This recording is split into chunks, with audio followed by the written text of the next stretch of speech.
Happy Halloween, everyone! Today we're going to do a really cute cake. It's going to be a cat with a witch's hat on.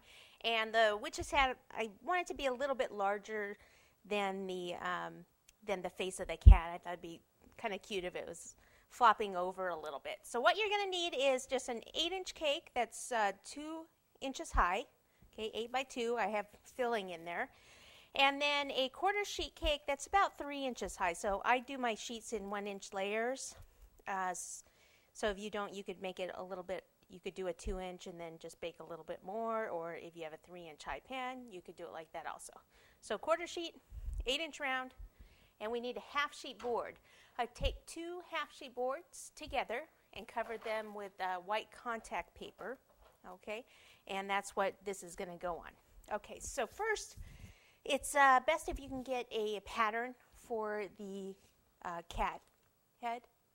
So I just went on, like I always do, Google, search cats, clip art, and blew this up. So basically it's going to be something close to this. It's just to give a rough kind of estimate, okay? So part of this, like from here, the ears are, I want these ears actually sticking out from the hat. So the head's kind of round like this, but if the brim of the hat should be kind of down here. All right, so I'll just leave that there for a second. Then this one, we're not going to need the whole length of this. So I figure I'll cut off, this is about 2 inches of the cake on the bottom. Okay, maybe 1.5 inches to 2 inches. So right about where I drew this line, I'm not going to need that part. Okay, then for a witch's hat, just take your icing and just, what we're going to do is just kind of bring it up here, and we'll curve it around a bit, and then just bring it back down there. Okay, so we're not going to use this entire piece. All right, so what I'm going to do is lift this paper back, and then just cut right here. And we're going to still use part of this cake for the brim of the hat. Okay, I've got the paper on the bottom there too.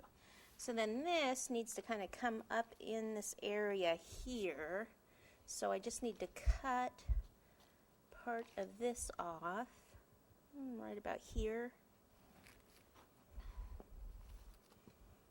And just kind of pop it there, see if I like that. And that looks pretty good. So then what we can do is use part of this over on this side. Let's just cut it in half first, then we can cut it down from there. And I like how this actually slopes down a little bit, and see how this one slopes down, so I'll actually turn it that way.